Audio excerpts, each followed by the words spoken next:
Quero convidar você a abrir a sua Bíblia, Romanos capítulo 14. Romanos capítulo 14. Hoje nós vamos fechar o capítulo 14.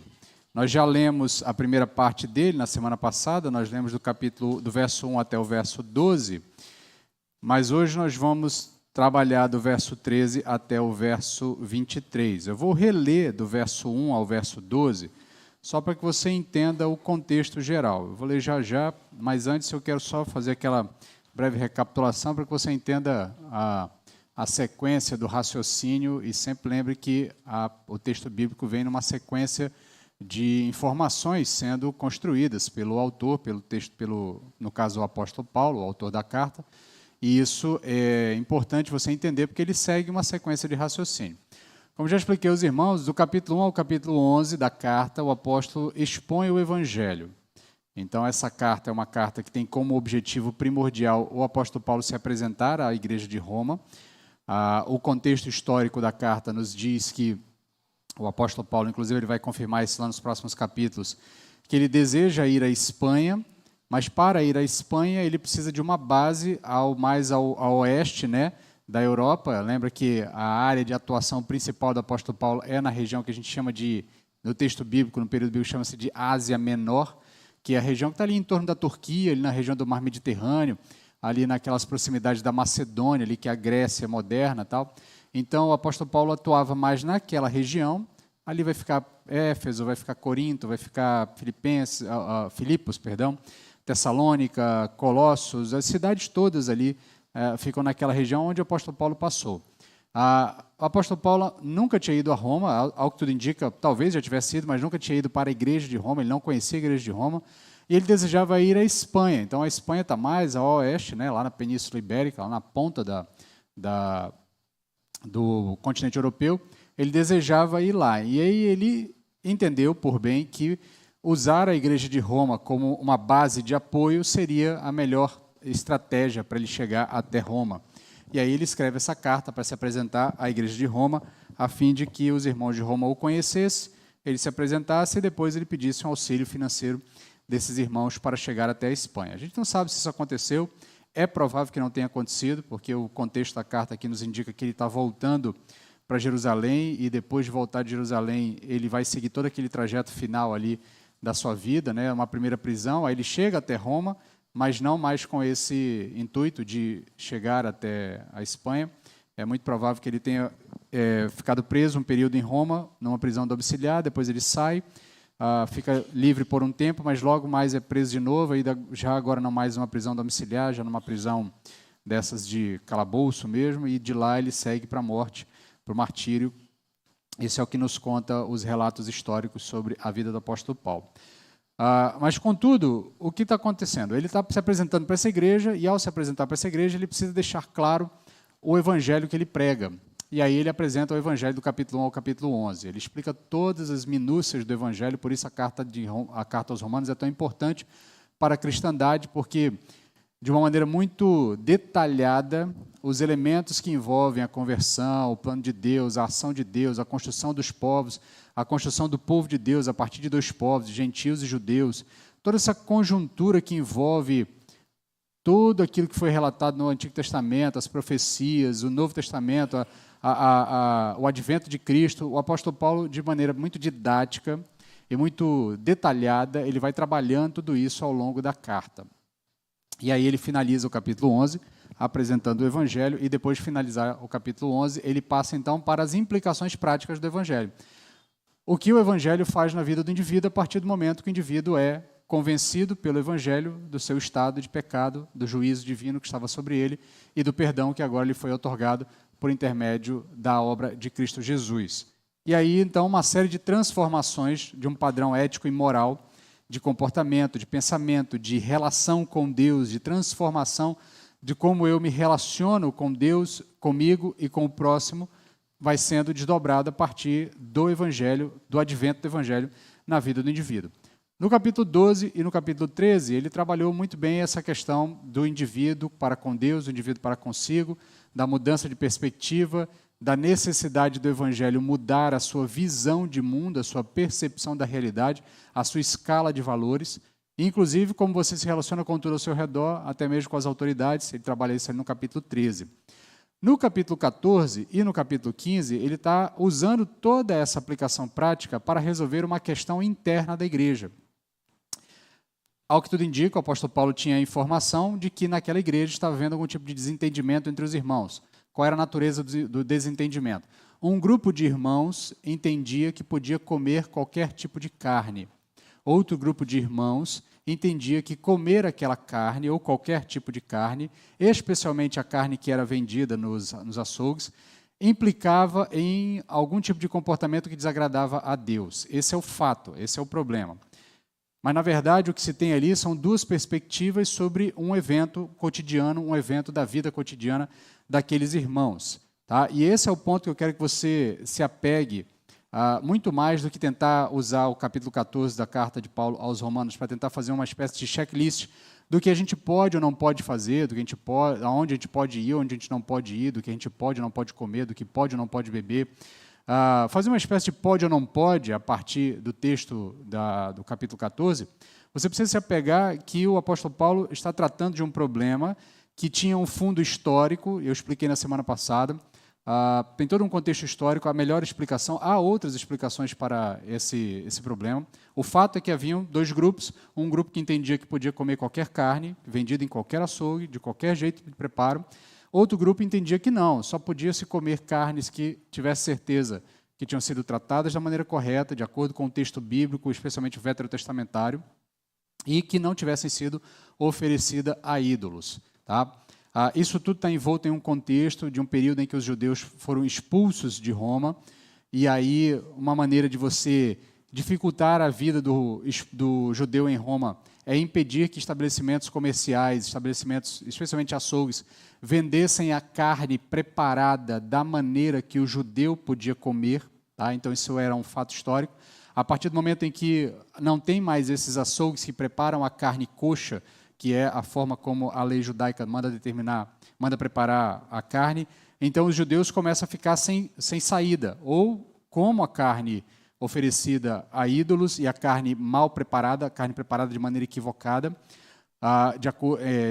contrário ao que a lei veterotestamentária determinava, ou eu me abstenho de comer carne. E, para não pecar, muitos judeus não comiam carne, optavam pelo vegetarianismo, optavam por apenas comer verduras e legumes. Tá? E lembra que o judeu tem uma série de restrições, e esse grupo de judeus que provavelmente havia se convertido ao cristianismo estava enfrentando essa dificuldade. O apóstolo Paulo vem tratar desse problema a partir das implicações do evangelho na vida do indivíduo. Lembrando que a grande implicação do evangelho na vida do indivíduo é que eu passo a não viver mais para mim mesmo. Eu não sou mais o centro da atenção, da minha própria atenção. O evangelho altera o centro gravitacional da minha vida. O centro gravitacional da minha vida passa a ser Deus e o próximo. Amar ao Senhor sobre todas as coisas e ao próximo como a ti mesmo. A lei toda se resume nisso. Então, o evangelho, que é a expressão de todo o acontecimento da lei, de tudo aquilo que a lei prevê, na pessoa de Jesus Cristo, ele se concretiza em dois grandes mandamentos: amar a Deus sobre todas as coisas e ao próximo como a si mesmo. Então, o paradigma de vida do indivíduo afetado, tocado, transformado pelo evangelho, passa a ser agora Deus, né? Eu me volto para Deus e eu me volto para o próximo. Por quê?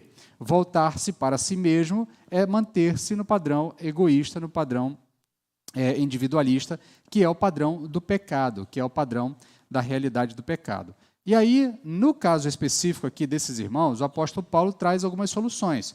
A primeira solução é que ele traz no capítulo 14, do verso 1 até o verso 12, que nós vimos na semana passada, é que nós precisamos ser mais hospitaleiros.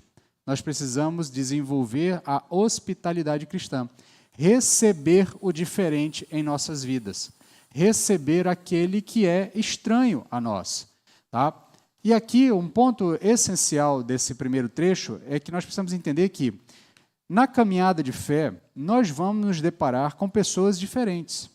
Nós vamos nos deparar com pessoas com históricos de vida diferentes e com níveis de compreensão do próprio Evangelho distintos do nosso. E, nesse sentido, uns vão ter mais facilidade, outros vão ter menos facilidade. Uns vão achar que as coisas precisam ser mais restritas, outros vão achar que, não, algumas coisas já foram superadas. E o ponto principal é que o corpo precisa ser a prioridade. Então, eu não posso julgar o meu irmão pela sua limitação de compreensão ou pela sua forma como ele lida com as coisas, a partir do pressuposto de que eu sou o Senhor da verdade, eu sou o correto, e todos devem se adequar ao meu padrão de comportamento. Esse é o princípio que o apóstolo Paulo está trabalhando nos primeiros versos. Por isso ele diz, olha, acolhei o fraco na fé, não para debater opiniões. E aí ele começa a tratar, um crê que pode comer de tudo, o outro que é fraco, come só verduras e legumes. E aqui um ponto que é importante a gente sempre relembrar e guardar, é que, ainda que o apóstolo Paulo, a tônica toda seja a união, tá? A gente vai ver, inclusive, no segundo trecho que há elementos que simplesmente não importam, tá? Não deveriam ser motivo de debate no nosso meio, a gente vai ver ao longo dos versos que nós vamos trabalhar. Mas o ponto é que o apóstolo Paulo ele diz, olha, existe um padrão de comportamento e de percepção da realidade ao nosso redor que é o padrão do forte. O padrão do forte é entender que o Senhor é o Senhor sobre todas as coisas. Do Senhor é a terra, é a sua plenitude, o mundo e todas as coisas que nele habitam. Então, de fato, não há nada na criação que seja impura para aqueles que são filhos de Deus, para aqueles que são transformados pelo Evangelho. Ele vai falar isso exatamente ali no verso 14. Eu sei e estou certo no Senhor Jesus que nada por si mesmo é ritualmente impuro, a não ser para quem assim o considera. A gente vai ver já já o que ele quer dizer com isso. Mas o fato é que esse comportamento que está associado aos fortes aqui no grupo, tá? Na disputa, os fortes são aqueles que entenderam que o problema lá da carne oferecida a ídolos não era mais um problema, isso já havia sido superado. Tá? Então, não importa se a carne foi oferecida a ídolos, tá? Não importa se a carne foi preparada de maneira a agradar uma divindade que não existe, tá? Ou uma deidade que não existe. Isso é irrelevante. Tá? Contudo, tem gente que não consegue, ainda assim, tá? Não consegue entender que isso foi superado, não consegue entender que essas limitações não cabem mais a partir do advento da morte e ressurreição de Jesus Cristo, da realidade de que Jesus Cristo é Senhor sobre todas as coisas. Algumas pessoas têm um tempo para entender isso, um tempo de caminhada de fé. E a tônica dos primeiros versos é exatamente essa. Olha, meu querido, vocês vão se deparar com pessoas diferentes, pessoas que têm pensamentos e comportamentos diferentes. E o que você tem que fazer com isso? Acolher esse irmão, abraçar esse irmão, não julgar esse irmão. Aí ele vai dizer, olha, não julgue esse irmão, por quê? Porque você não é o senhor desse irmão. Tá? Eu, ouvindo algumas pregações sobre esse texto aqui, ouvi uma expressão muito interessante de um pregador que disse, olha, o seu irmão não está no seu bolso. Né? O seu irmão não é propriedade sua. O seu irmão não é seu servo. O seu irmão é servo do Senhor Jesus. Então, quem tem que avaliar a fé do seu irmão é o Senhor Jesus, não é você. Quem tem que avaliar se a fé do seu irmão está no padrão dos fortes é o Senhor Jesus, não é você. O que cabe a você? Abraçar o seu irmão, acolher ele, ser hospitaleiro, receber o diferente e aprender a conviver com o diferente, aprender a conviver com aquele que tem níveis distintos de percepção na caminhada de fé. A gente fez uma ressalva na semana passada de que essa distinção ela não é também sobre qualquer coisa. Existem elementos basilares. Então, nós não vamos abraçar como diferente aquele que diz que Jesus Cristo não é Senhor. Tá? Nós não vamos abraçar como diferente, como alguém que tem um pensamento diferente, aquele que não reconhece a Trindade como revelado no texto bíblico. Nós não vamos abraçar como um irmão que pensa diferente, aquele que rejeita o nascimento virginal de Cristo, aquele que rejeita a divindade de Cristo, aquele que rejeita a suficiência das Escrituras, aquele que rejeita a suficiência da graça divina para a salvação. Né?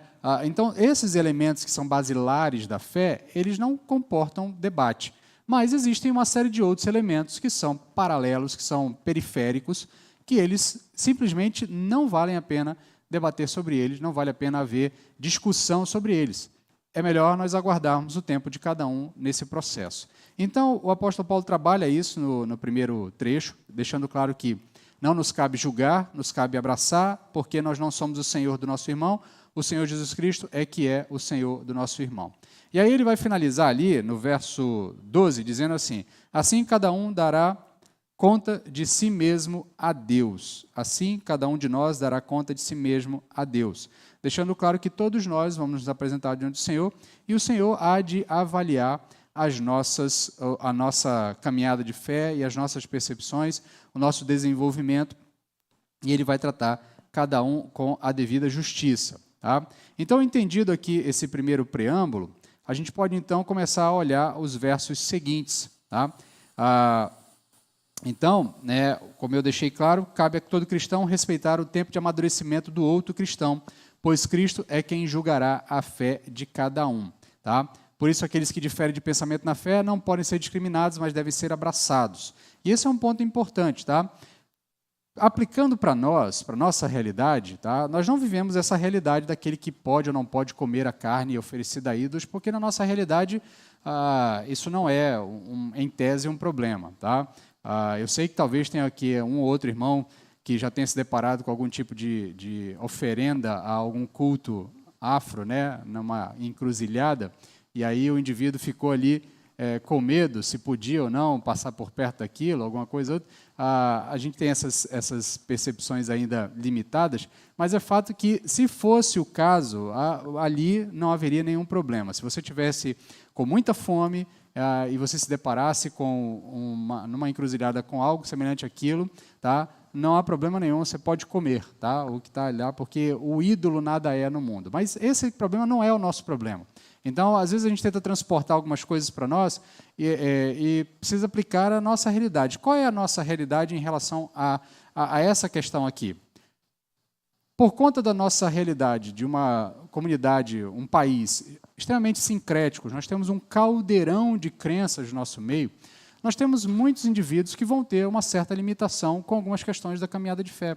Uns vão achar que a vida cristã precisa ser mais restrita. Não pode isso, não pode aquilo, não pode fazer isso, não pode fazer aquilo, não pode ir em tal lugar, não pode ouvir tal música, não pode consumir tal tipo de programa de TV, não pode fazer isso, não pode fazer aquilo. Então, há uma série de, por exemplo, em outros tempos não se podia ir ao cinema.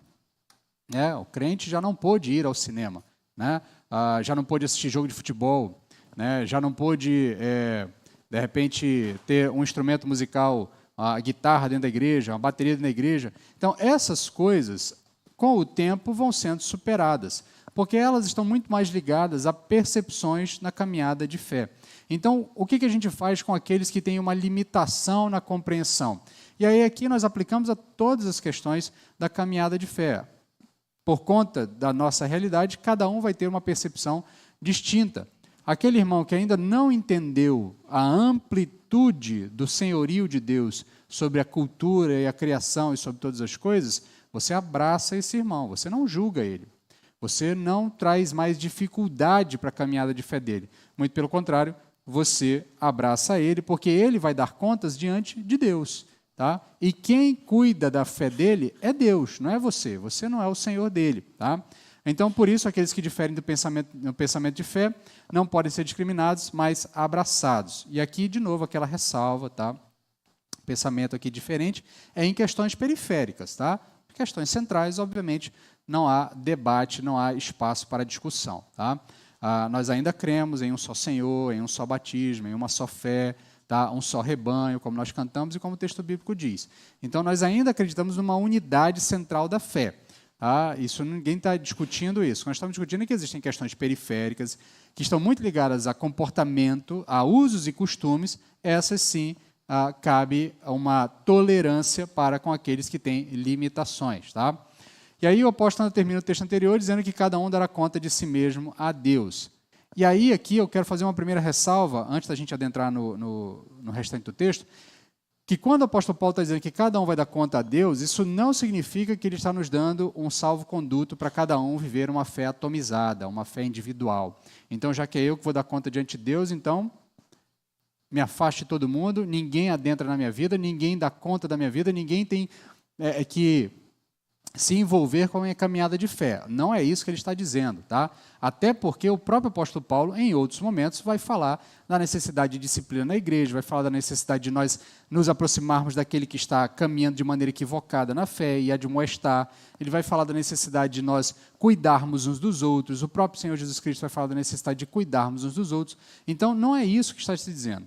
Quando está se dizendo que cada um vai dar conta de si mesmo a Deus, o que está dizendo é que cada um tem o seu tempo de desenvolvimento diante do Senhor. E cabe ao Senhor cuidar desse indivíduo nesse processo de desenvolvimento. Não cabe a mim dizer ao meu irmão, ó, meu irmão, faz o que eu faço, tá? Porque vai ser melhor para você, ainda que o seu irmão não consiga entender o que você faz. E nós vamos ver isso nos próximos versos, especialmente sobre a questão da consciência, tá? Então, isso não implica em viver em uma vida atomizada, uma vida de fé que não tenho que prestar contas para ninguém e não tenho que deixar ninguém adentrar na minha vida. Até porque a ordem de hospitalidade é dada para todos, né? Essa ideia da hospitalidade é eu receber o estranho, o diferente da minha vida. Então, a ordem, a tônica no primeiro trecho é a hospitalidade, o aceitar o diferente. Aceitar o diferente da minha vida. Então, o importante é entender que o meu irmão é moldado à imagem e semelhança de Cristo, não à minha imagem e semelhança. Tá? A gente tem uma dificuldade, muitas vezes, na caminhada de fé, porque a gente quer que o irmão se pareça conosco, não com Jesus Cristo.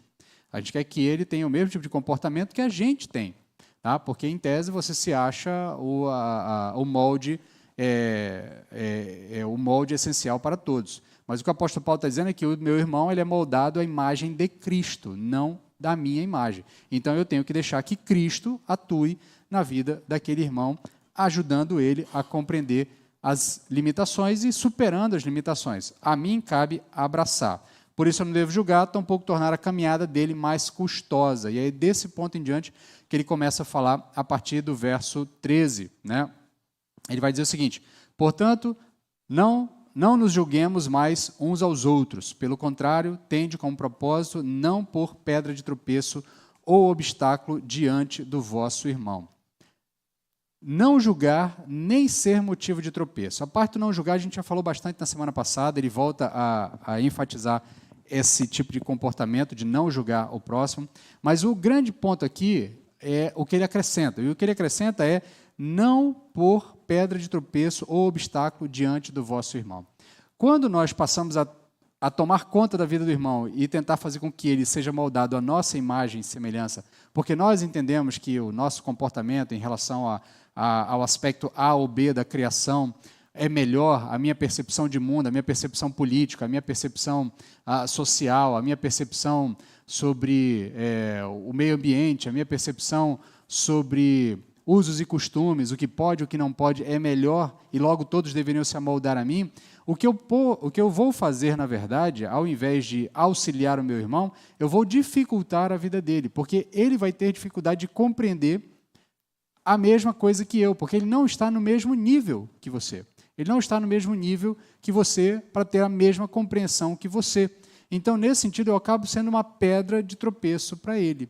Eu vou impor a ele uma série de comportamentos ou de percepções ou de inferências da caminhada de fé que vão acabar dificultando a caminhada de fé dele.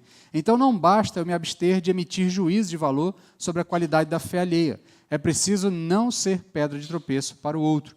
De novo, o tema é o que eu faço tem consequências para a fé do outro. Então, se eu me comporto de algum jeito, eu entendo que isso que eu faço vai gerar dificuldades para o meu irmão. Então, eu preciso olhar para o meu irmão, em primeiro lugar, e tentar ajudá-lo a chegar no mesmo nível que eu, e não servir de pedra de tropeço para ele.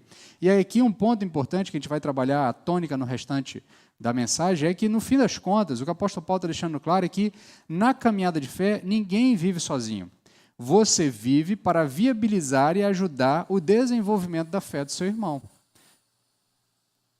O fato de nós estarmos reunidos em corpo, a grande função disso é ajudar e viabilizar o desenvolvimento da fé de nossos irmãos. É a ideia do ferro afiando ferro. É a ideia do igual ajudando o outro a se desenvolver na mesma medida. Então o apóstolo passa para o verso 14 dizendo o seguinte, eu estou certo no Senhor Jesus, que nada por si mesmo é ritualmente impuro, a não ser para quem assim o considera, para esse é impuro. Então ele deixa claro, olha, no mundo criado, nada é impuro. Tá? E aí aqui, de novo, tá, meu irmão? No nosso sincretismo religioso, tá, você vai se deparar muitas vezes com um irmão ou outro.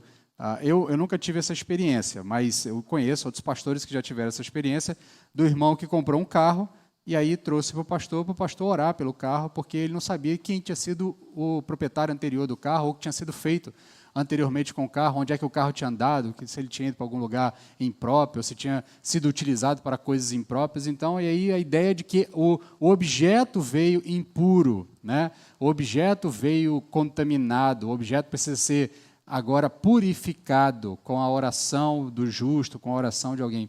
Isso está muito corrente no meio do pensamento evangélico brasileiro, porque a gente tem uma confusão de credos e, volta e meia, algum desses irmãos que se depara com esse tipo de pensamento vai se deparar com o evangelho, vai se converter, vai se juntar a nós, e algum irmão, em algum momento, vai chegar para você e vai dizer, meu irmão, eu comprei, sei lá, de repente um violão. Aí ele vai chegar para o ministro de música e dizer, irmão, eu comprei um violão, ora pelo violão, para eu consagrar o violão.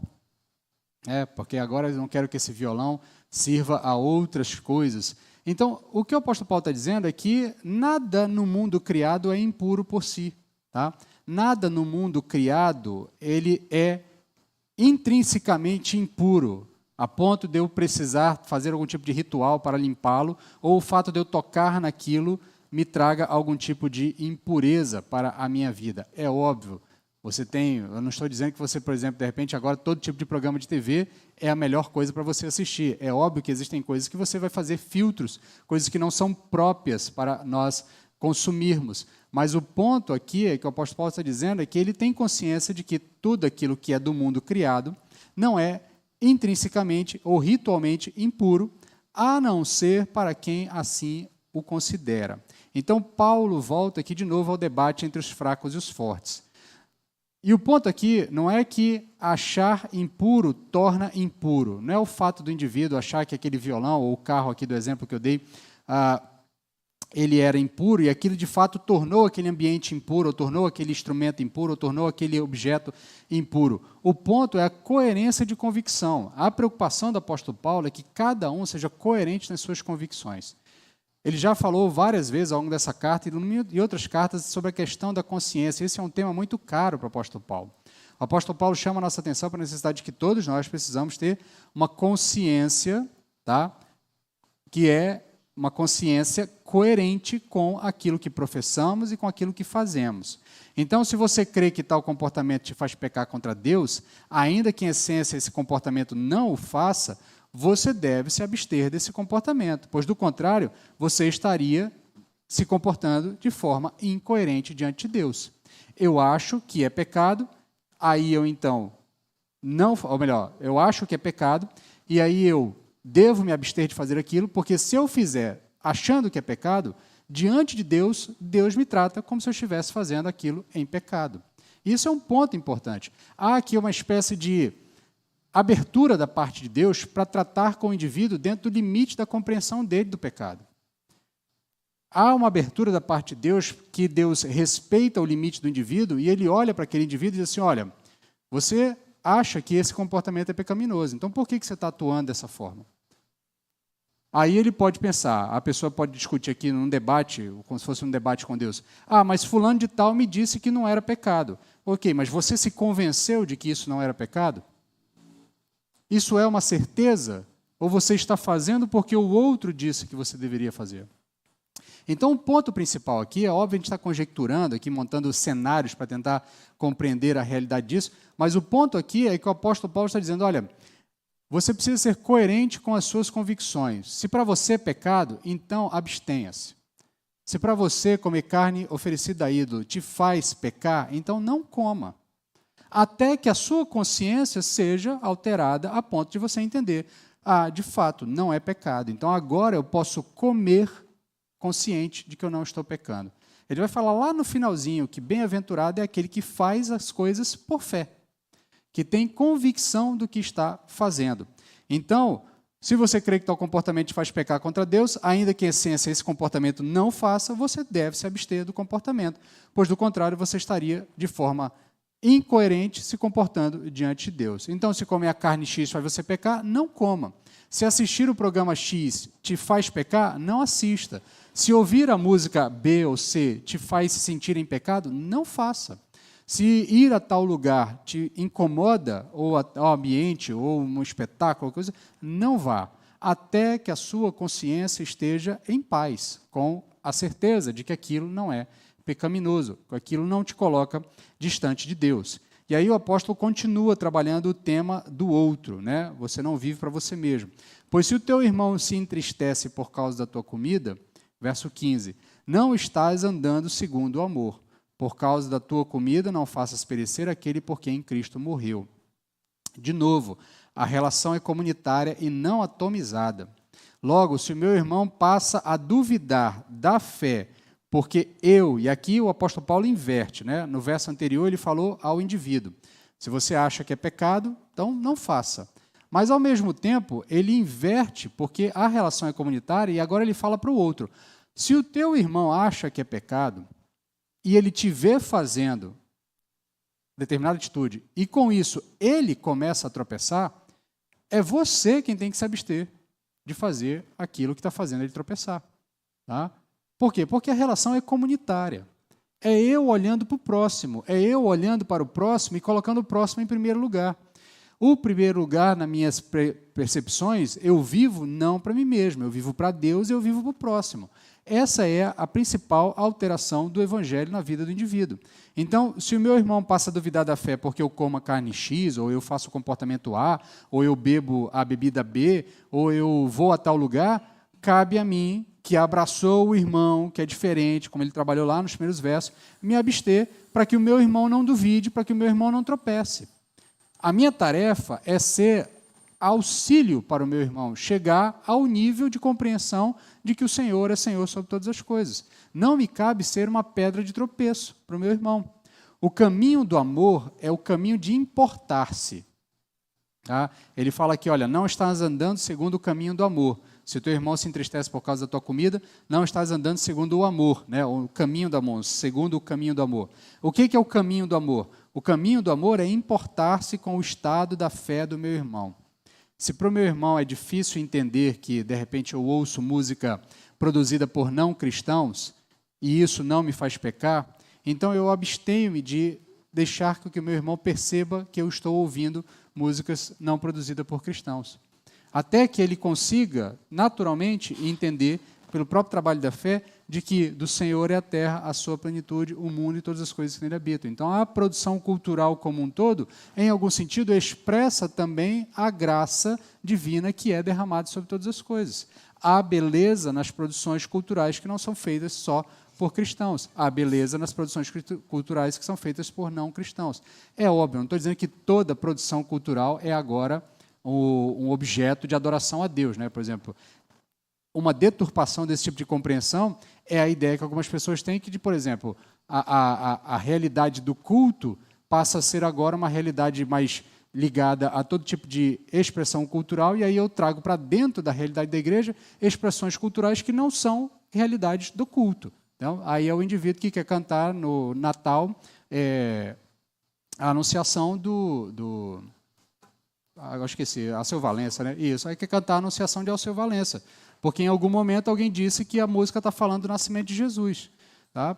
Uma coisa é uma coisa, outra coisa é outra coisa. Uma coisa é você olhar a música e ouvir a música e até encontrar beleza na música, outra coisa é eu entender que aquilo agora é um elemento de culto, que não é. Tá? Então, a partir desse tipo de compreensão, você acaba deturpando também o que o apóstolo Paulo está dizendo aqui. Então, o ponto aqui que o apóstolo Paulo está dizendo é: a realidade é comunitária, a nossa relação é comunitária. Então, se o meu comportamento faz o meu irmão pecar, eu me abstenho do meu comportamento porque eu não quero que meu irmão peque.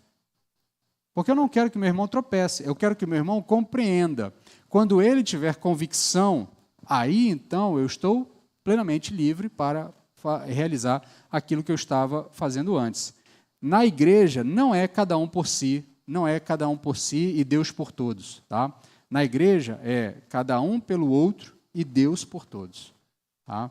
Na igreja eu me importo com o outro. Eu estou sempre olhando para o estado da fé do meu irmão, sabendo se eu estou auxiliando ele avaliando se eu estou auxiliando ele ou se eu estou sendo pedra de tropeço para ele. No verso 16 ele vai dizer, não deis motivo para que seja difamado o que considerais bom. Uma visão atomizada do evangelho, uma visão atomizada da fé, essa que eu sou eu sozinho, o que importa é eu, né?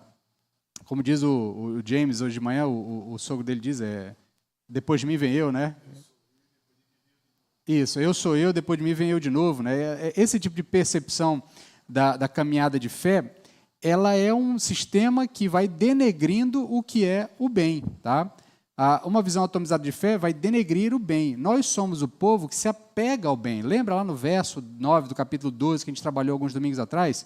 Então, se eu vivo de uma maneira atomizada, pensando apenas em mim mesmo, a comunidade de fé deixa de ter valor. Então, eu não me apego, eu vou destruindo, eu vou difamando o bom. Eu vou tirando o valor daquilo que é o bom. E, no fim das contas, o corpo é o objeto da ação de Deus nesse processo todo. Então, eu preciso cuidar do corpo, eu preciso me importar com o corpo, eu preciso viver em prol do corpo. Aí, no verso 17, ele continua. Porque o reino de Deus, e esse é o verso central, tá? Porque o reino de Deus não consiste em comer e beber, mas em justiça, paz e alegria no Espírito Santo. Tem coisas, tá, como eu falei anteriormente, que não valem o risco do rompimento da comunhão. Tem assuntos, tem temas, tem questões que não valem o rompimento da comunhão, a possibilidade do rompimento da comunhão. Se o meu irmão tem uma séria dificuldade com o fato de que existem elementos na cultura ou na produção cultural que, por si só, não são pecaminosos e nós podemos nos deleitar nele de alguma forma, nos apropriar deles e consumir, ouvir, participar, mas se ele tem uma séria dificuldade com isso, se ele continua achando que isso vai lhe fazer pecado, o reino de Deus não é usos e costumes. O reino de Deus não é usos e costumes. Então, tem coisas que não valem a pena. O que o apóstolo Paulo está dizendo é isso, olha, o reino de Deus não consiste em comer e beber. Então, aqui, de novo, perceba, ele já deixou claro quem são os fortes. Os fortes são os que comem todo tipo de carne, tá? São os que comem todo tipo de comida. Esses são os fortes, os que entenderam que do Senhor é a terra, a sua plenitude, e que englobam todas essas coisas. Eles são os certos na história. Tá? Mas o apóstolo Paulo está falando para eles aqui, olha, meu irmão, o reino dos céus não se resume a comer e beber. Então, se para o teu irmão caminhar na fé, você vai precisar parar de comer e se juntar a ele lá no legume e nos vegetais, você vai se juntar a ele nos legumes e nos vegetais. Entendeu? Porque o reino dos céus não consiste nisso. Entendeu? Isso não vale a pena brigar com o seu irmão por causa disso. Não vale a pena fazer o seu irmão tropeçar por causa disso. Não há absolutamente nada na criação de Deus que seja mais valiosa ou mais importante do que a comunhão do corpo. O corpo, no fundo, se alimenta do próprio Cristo. Se alimenta do próprio Senhor. Então, em algum sentido, nós assumimos o prejuízo nesse sentido, até que nossos irmãos que têm alguma dificuldade com um comportamento A ou B, ou percepção A ou B da caminhada de fé, alcancem aquela percepção que está mais alinhada com o que a Bíblia, de fato, nos revela sobre isso. Então, tem questões que não valem o rompimento da comunhão. E cabe ao forte, que já está mais avançado na caminhada de fé, fazer essa leitura, dizer, olha, isso aqui não vale a pena, eu não vou fazer o meu irmão tropeçar por causa disso, é melhor eu me abster disso e deixar que o meu irmão se desenvolva. Quando ele se desenvolver, e se ele se desenvolver, a gente então vai voltar ao comportamento anterior.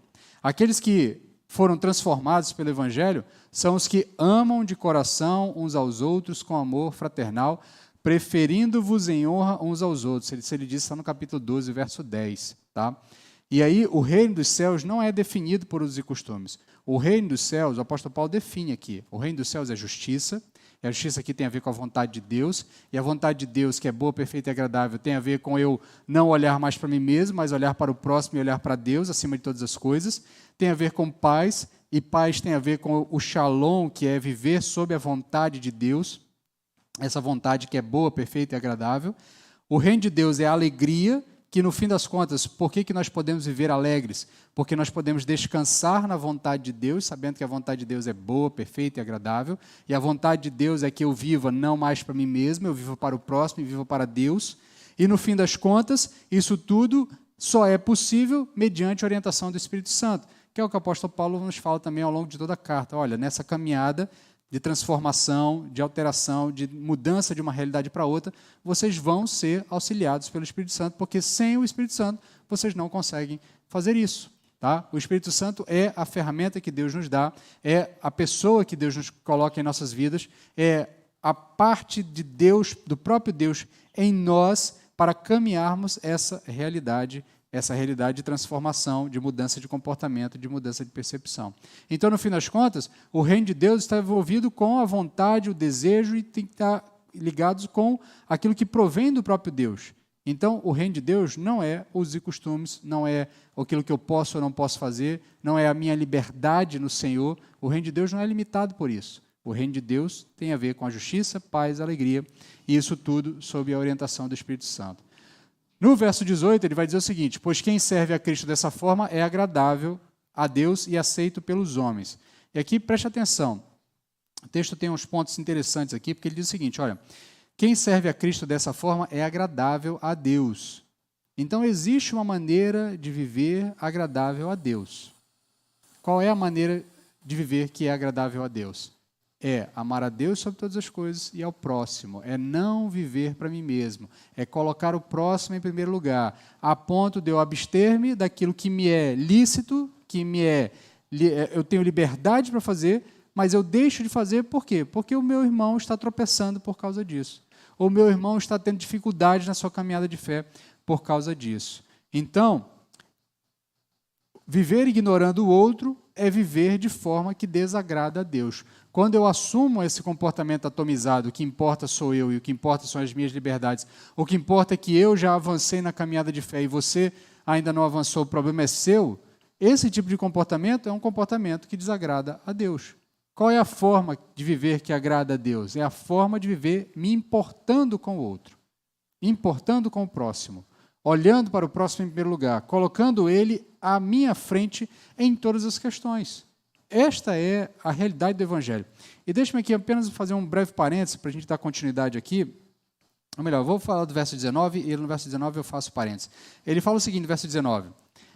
Portanto, sigamos as coisas que servem para a paz e as que contribuem para a edificação humana. Meu querido, deixa eu fazer aqui o parênteses que eu ia fazer antes. Evangelho é isso, tá? A vida no Evangelho é isso. É viver não mais para você mesmo. Essa é a vida no Evangelho. Nós vivemos em uma sociedade e nós somos extremamente estimulados a cuidar de nós em primeiro lugar. Nós somos sempre o centro das nossas preocupações. Nós e os nossos, né? E aí, muitas vezes, nós você vai englobar ali a família direta, filhos, esposa, marido. Então, esses importam, o resto vem em segundo lugar. Mas na realidade do Evangelho, tá? Na realidade alterada pelo Evangelho, no reino de Deus, a realidade é distinta. Nós lemos hoje um texto, que foi um dos textos que eu lembro que na minha adolescência, na minha fase junior adolescente, foi um dos textos que eu decorei com mais facilidade, né? Porque o Filho do Homem não veio para ser servido, mas para servir e dar a sua vida em resgate de muitos. Ele é o paradigma, nós vamos ver isso na semana que vem.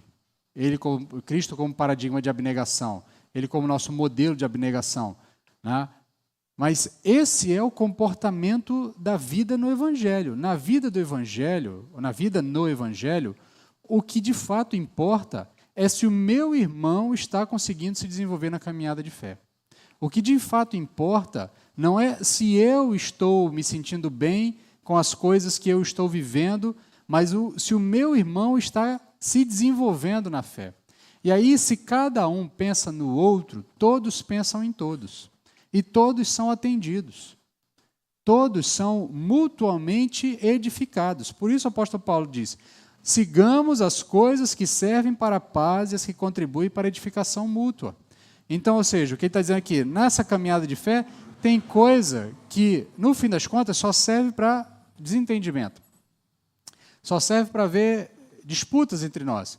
Então, essas coisas a gente abandona, deixa de lado. Se a gente não conseguiu chegar a um consenso se eu posso comer a carne oferecida ao ídolo ou não, então vamos fazer o seguinte, vamos deixar isso de lado, vamos deixar essa conversa para outro momento, até que a gente alcance algum tipo de maturidade para entrar em um acordo. Se você se ofende com o fato de eu comer, eu vou deixar de comer e nós vamos seguir a caminhada de fé. Tá? E aqui pressupõe que você esteja disposto a fazer abdicações de coisas que lhe são lícitas em prol da caminhada de fé do seu irmão. Você certamente nesse momento está pensando, pastor, mas isso deve ter um limite, né? Deve ter um limite, porque não dá para ficar a vida inteira, o meu irmão não se desenvolve, eu aqui cerceado de comer a carnezinha assada lá que foi vendida, mas antes passou pela mão do sacerdote lá do templo X ao B. O ponto é que o texto bíblico não entra nesse tema, ele não entra nessa questão. Então, se nós olharmos os paradigmas do perdão, talvez aqui nós tenhamos o mesmo paradigma. Talvez nós precisemos passar uma caminhada longa até que o meu irmão se desenvolva, até que ele compreenda a realidade. E o Evangelho, a vida no Evangelho é essa, é uma vida de abnegação. É uma vida de você não estar em primeiro lugar, mas sim o próximo estar em primeiro lugar. O próximo ser o objeto da sua preocupação. Por quanto tempo? O texto não trata disso. O apóstolo Paulo não entrou nesses limites. O apóstolo Paulo não diz, não, vocês tolerem até tal ponto, daqui a pouco. Ele diz, olha, tem coisas que é melhor deixar de lado e caminhar para as coisas que de fato edificam mutuamente. Tá? Então, nossa tarefa é buscar aquilo que viabiliza a comunhão, a paz, e a nossa tarefa é buscar aquilo que viabiliza a edificação do outro. Eu não vivo para mim mesmo, eu vivo para o outro. Essa é a grande lição do capítulo 14. A grande lição de todo o capítulo 14 é que você não vive para você mesmo, você vive para o outro. Tá? E aí ele passa no verso 20 a dizer, não destruas a obra de Deus por causa de comida. Na verdade, todo alimento é puro, mas se torna um mal se alguém ver nisso motivo de tropeço. Então, duas frases aqui, o verso tem em duas partes. Primeiro ele diz, olha, não destruas a obra de Deus por causa de comida. Então, tem coisas que a gente às vezes vai elevar a um patamar de importância tamanha que talvez isso sirva de destruição para aquilo que Deus fez na vida do seu irmão. Deus tem todo o trabalho de ir lá convencer o seu irmão do pecado, da justiça e do juízo, tira o indivíduo da vida de pecado, traz para o seio da igreja, para o meio da igreja, e aí a pessoa vem com as suas dificuldades, ele ainda está no processo de transformação, no processo de santificação, aí a gente impõe um monte de carga em cima dessa pessoa, a ponto dessa pessoa simplesmente desistir da fé, desistir da caminhada. E aqui, de novo, você pode estar puxando na sua mente aí as suas percepções sistemáticas do texto bíblico, dizendo, mas a obra de Deus não pode ser destruída, a salvação não se perde, isso, aquilo, outro. No contexto aqui, o que o apóstolo Paulo está dizendo, olha, não corra o risco de destruir a obra de Deus por coisas menores. Tem coisa que não vale a pena o debate, tem temas que não vale a pena a gente se debruçar sobre ele ou se desgastar sobre ele, porque senão a gente vai acabar minando, fazendo o irmão tropeçar, diminuindo a fé dele, atrapalhando o desenvolvimento dele e talvez até destruindo a obra que Deus está fazendo na vida do nosso irmão. Aí ele de novo fala aqui do tema dos fracos e dos fortes. Na verdade, todo alimento é puro, mas se torna um mal se alguém ver nisso. E aí o ponto aqui é que em que pese, de fato, hajam práticas e comportamentos que em si não são pecaminosos, mas que alguns consideram, isso não muda o fato de que esses comportamentos em si não são a essência do Evangelho. De novo, o Evangelho não é usos e costumes. O reino de Deus não está definido pelo que pode ou não pode fazer. O reino de Deus não está definido pelo que se come ou não se come. O reino de Deus não está definido pelo que se bebe ou não se bebe. O reino de Deus não está definido pelas coisas que são da prática e do comportamento humano. Mas se o indivíduo entende que aquilo é pecaminoso, o ponto aqui é que ele quer dizer o seguinte, Se você entende que isso é mal, o final do verso vai dizer, mas se torna um mal se alguém vir nisso motivo de tropeço. Se alguém ver nisso motivo de tropeço, então é melhor que isso seja evitado, a fim de que o indivíduo não tropece, a fim de que o indivíduo não seja destruído no seu desenvolvimento de fé. Tá? A essência aqui é a libertação de uma vida egocêntrica e o redirecionamento para uma vida em prol do próximo. Verso 21. É melhor não comer carne, nem beber vinho, nem fazer outra coisa que se torne motivo para que o teu irmão tropece. Aí aqui ele vai exemplificar diante da realidade dos irmãos lá, tá? Que pode servir também para a nossa realidade. Então, se o meu irmão tropeça por causa de alguns comportamentos, é melhor que você não faça, a fim de que o seu irmão não tropece. Então, Paulo vai exemplificar o que ele falou no verso anterior. Então, ainda que os fortes estivessem certos, melhor seria que abrissem mão da sua liberdade para que o outro irmão não tropeçasse na sua fé. E aí ele vai finalizar aqui, nos versos finais aqui, falando da questão da consciência. A fé que tens, guarda-a contigo mesmo diante de Deus. Feliz é aquele que não se condena naquilo que aprova. O ponto aqui do verso 22 é que as minhas convicções sobre o que pode ou o que não podem não devem ser transformadas em uma plataforma de evangelização. Não é porque eu acho que pode ou que eu me sinto à vontade com determinado comportamento que eu agora tenho que evangelizar todos os outros para que todo mundo se comporte do mesmo jeito que eu. Ou façam as mesmas coisas que eu estou fazendo, porque eu sou o mais forte, eu entendi, eu sou melhor nesse sentido. Então, eu não posso fazer disso uma plataforma para sair tentando convencer os outros. Usos e costumes são algo que deve ser alinhado entre você e Deus. Não deve tentar convencer os outros dos meus costumes. Não há necessidade alguma de você exibir o seu ponto de vista ou de impor ele a outras pessoas. Se a sua percepção sobre determinado uso e costumes, você está em paz diante de Deus em relação a isso, você não tem obrigação, você não precisa obrigar as outras pessoas a fazer a mesma coisa que você. Então ele diz, a fé que tens, e essa fé aqui não é a fé salvífica, tá? A fé aqui tem a ver com a ideia de compreensão, de crença, de acreditar. Tá? A fé que tens, guarda-a contigo mesmo diante de Deus. Feliz é aquele que não se condena naquilo que aprova.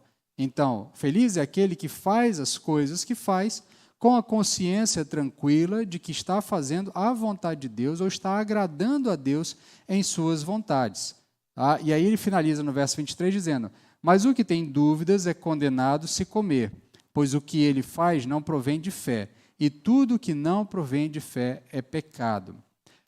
Paulo falou antes o procedimento privado, ele falou na relação privada, o indivíduo, no verso 22. Agora ele está falando desse procedimento público, como é que eu faço diante dos outros. Quanto ao procedimento público, ele vai emitir duas opiniões aqui representadas por dois homens, que de pronto nós identificamos como sendo, respectivamente, o cristão forte e o cristão fraco. O que ele diz para o cristão forte? O cristão forte é abençoado porque a sua consciência aprova ele a comer todas as coisas. De maneira, então, que ele é livre para seguir a sua consciência sem qualquer sentimento de culpa. O fraco vive atormentado pelo que pode e pelo que não pode. Contudo, a questão principal aqui é a consciência. Tá? Embora a nossa consciência não seja infalível, tá? E aqui eu não estou dizendo que a sua consciência está sempre certa, tá? A sua consciência também precisa ser constantemente filtrada pelo texto bíblico, tá? Então, assim, vamos lá, um exemplo bem esdrúxulo aqui, tá? Não é porque eu me sinto consciente ou a minha consciência não me condena por fazer um ato errado, um ato que a Bíblia condena, um comportamento que a Bíblia condena, então, por causa disso, então agora se tornou puro, porque a minha consciência não me condena, tá? O ponto aqui não é esse. A nossa consciência ela não é infalível, mas o fato é que, em algum sentido, ela estabelece esse grau, esse elemento de análise da parte de Deus do meu comportamento. Então, se eu for contra a minha consciência, agir contra a minha consciência, eu estarei, sim, pecando diante do Senhor. Então, Paulo conclui dizendo que tudo que não provém de fé é pecado. Isto significa que tudo que não é feito com a convicção de que está de acordo com a vontade de Deus é pecaminoso, embora possa em si mesmo ser certo. Este ensino aplica-se não apenas à questão dos alimentos, mas aplica-se a tudo. todo tipo de comportamento que você não tem plena convicção de que isso é agradável a Deus, ou que Deus está se agradando disso, é melhor que você se abstenha desse comportamento. Porque se você não tem consciência plena e certeza de que Deus se agrada desse comportamento, ao fazer aquilo sem a plena convicção, você está pecando diante do Senhor. O que quer que comamos, o que quer que façamos, façamos com convicção de que estamos fazendo de acordo com a vontade de Deus.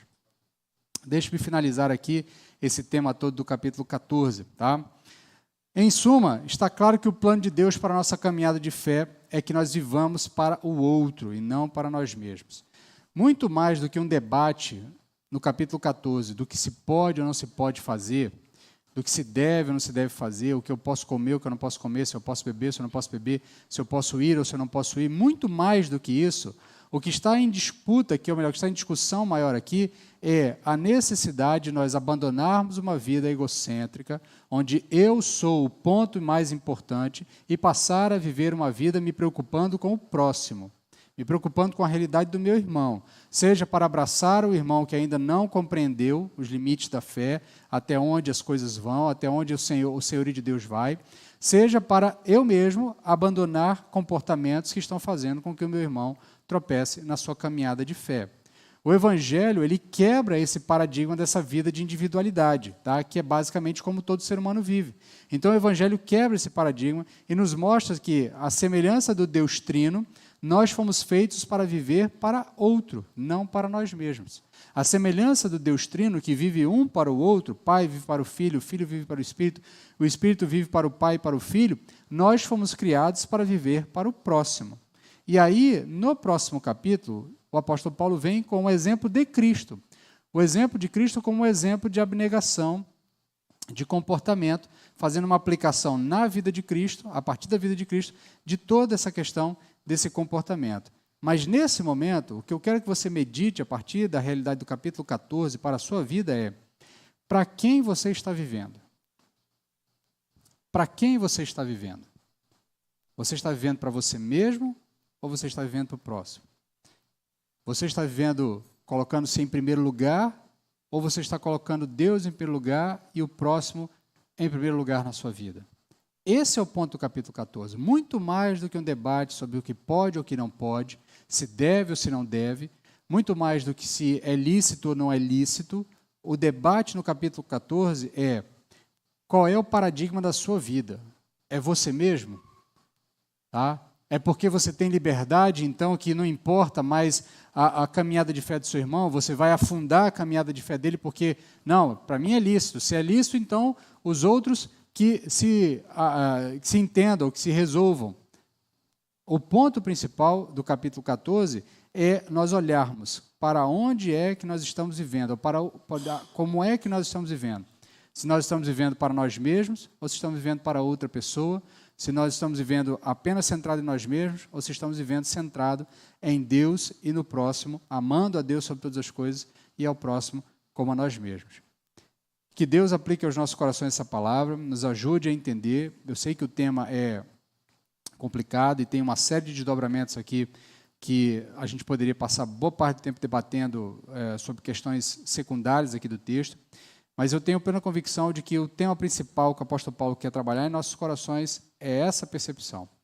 Eu não vivo para mim mesmo, eu não sou o paradigma do comportamento do mundo, eu não sou aquele que determina o comportamento do meu irmão, muito pelo contrário, eu vivo para auxiliar o meu irmão a se desenvolver na sua caminhada de fé e não para ser pedra de tropeço na vida dele. Que Deus aplique aos nossos corações sua palavra e nos auxilie nessa jornada de fé na caminhada do Evangelho. Quero convidar você a abaixar a sua cabeça, fechar os seus olhos, para fazermos uma oração. Senhor, ajuda-nos, Pai, a entender, Pai, a necessidade de mudarmos essa percepção muito atomizada das nossas vidas, no sentido de que nós queremos apenas nos preocupar com nós mesmos e com as nossas próprias necessidades ou as nossas próprias liberdades que nos foram dadas pelo Teu próprio Evangelho, querendo apenas receber, querendo apenas ter vantagens, querendo apenas ter benefícios e nunca estando dispostos a ter algum tipo de de cerceamento, algum tipo de limites, algum tipo de prejuízo nessa caminhada de fé. Então, ajuda-nos, Pai, de fato, a amar a Deus sobre todas as coisas e ao próximo como a nós mesmos. A ponto, inclusive, de nos preocuparmos muito mais com o nível de caminhada de fé dos nossos irmãos do que propriamente com benefícios temporários que nós temos nessa realidade que ainda é uma realidade caída. Então, ajuda-nos, Pai, a nos desenvolver, a todos nos desenvolver na caminhada de fé, a entendermos, de fato, que há beleza na Tua criação, mas ajuda-nos também a entender que cada um tem um tempo para compreender a Tua soberania sobre todas as coisas, a ponto de que nós possamos viver como um corpo cada vez mais unido, preocupado uns com os outros, cuidando uns dos outros, auxiliando uns aos outros, não sendo pedra de tropeço um para os outros, mas, pelo contrário, sendo, na verdade, uma plataforma de suporte para que os nossos irmãos se desenvolvam e cresçam e alcancem a medida da fé que o Senhor preparou para cada um de nós. Ajuda-nos, Pai, tem misericórdia de nós, transforma-nos, molda-nos. É o que te pedimos em nome de Jesus. Amém. Amém, meus queridos.